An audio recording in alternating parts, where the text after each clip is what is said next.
Hello, everybody. It is Matt, and it is Sinful Sunday, and I am back at you with yet another review. Before I roll on to any of that, I want to wish each and every one of you a great morning, evening, dawn, day, or dusk, all that lovely stuff, because life really is too short as is. Do me a really huge favor and like, share, and subscribe. I love seeing your beautiful faces when you are here. I know I'm here an awful lot, but I have an awful lot on my plate to review.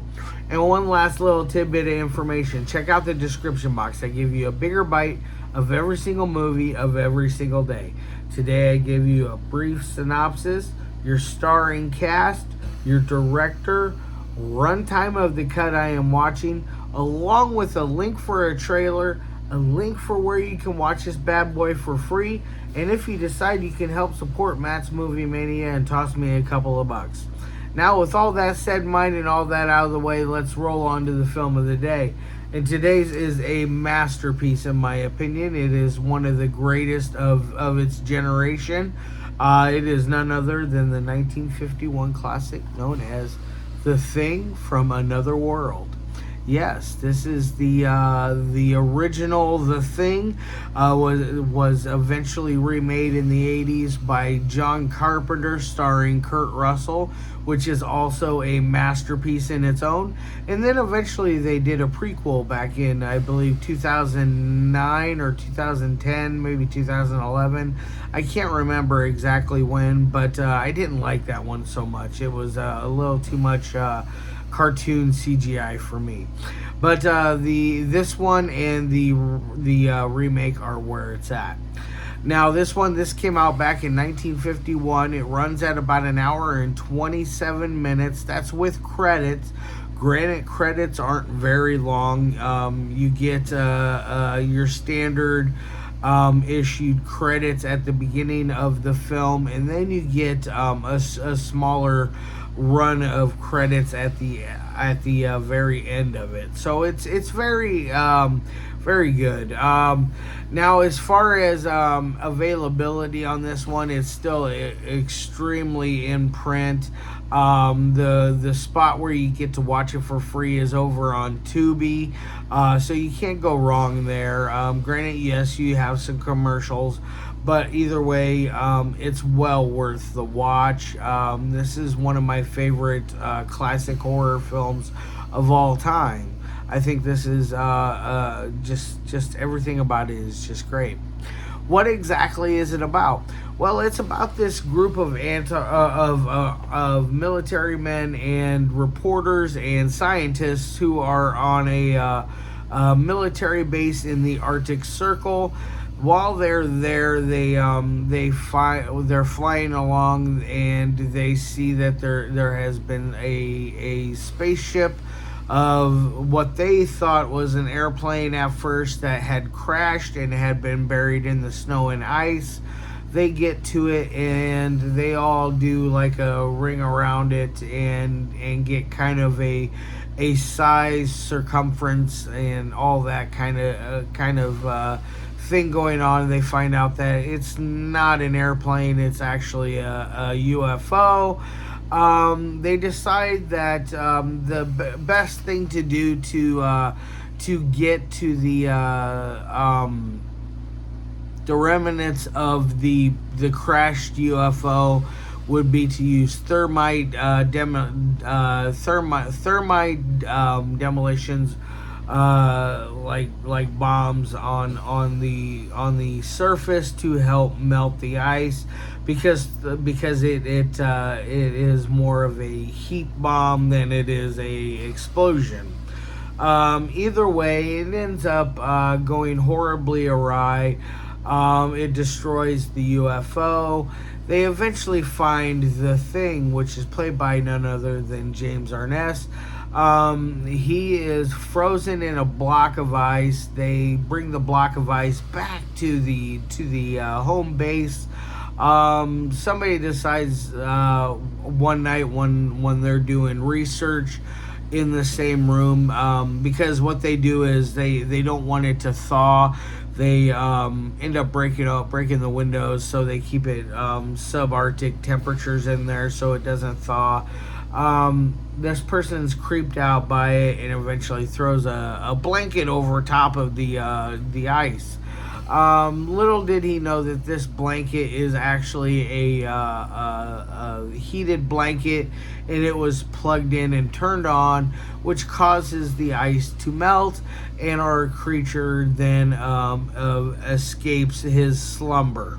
Now, first off, he goes after the person that was in the room. He runs off, blah blah blah blah. Eventually, this creature is outside and is attacking the dogs. Now, like if you've seen the John Carpenter remake, he does the shape shifting thing where he makes himself look like different people or creatures. That doesn't happen in this. That is the one huge difference in between the two. I think the shape-shifting thing was the smartest idea to go when you're remaking this masterpiece right here. But he goes after the dogs. He kills dogs. Eventually, they find out that it is a plant-based creature, and they have an arm that one of the dogs had gnawed off of him, and that they find. They take it back to the laboratory, and they do some research on it. The mad doctor that we got rolling on in this place decides he's going to put some plasma on it, on spores of it, and it creates new life, and these spores are growing at an exponential rate. So it's very interesting on that end. They come up with a plan at one point to fight the creature, because it keeps coming back and wanting more and trying to get rid of all of them inside of the facility. So they throw a bunch of kerosene on it, catch it on fire. It eventually runs out of the place. They come up with another plan because the fire didn't work, and the second plan works masterfully, and that's when you get your end of the film. That's all I'm going to give you as far as details go to this masterpiece. I want you guys to watch this one. If you have not checked it out, do check it out. It's 73 years old now. It's hard to believe it's that old, but because it is so good. It doesn't feel like it's aged that much. Granted, the dialogue is very out of date. Special effects are very out of date. But the story works so swell in today's fashion that it can hold up in that side of the ball game. Now, on to the three things that I love my movies to meet. The first is the audio. As I like to say, it's crisp, cool, and clean. I feel like Universal, or is it Universal? Excuse me, Warner Brother Archives. My bad. The Warner Archives collection, I feel like they did a great job cleaning up the print on this. The audio is very nice. You never have a moment where you don't understand what a character is saying. I never had to rewind it and replay it. Never had to turn on subtitles. None of that jazz. So it's very, very clean on that end. So I'm going to give it an A+. Now on to dialogue. Granted, yes, like I said earlier, the dialogue is dated.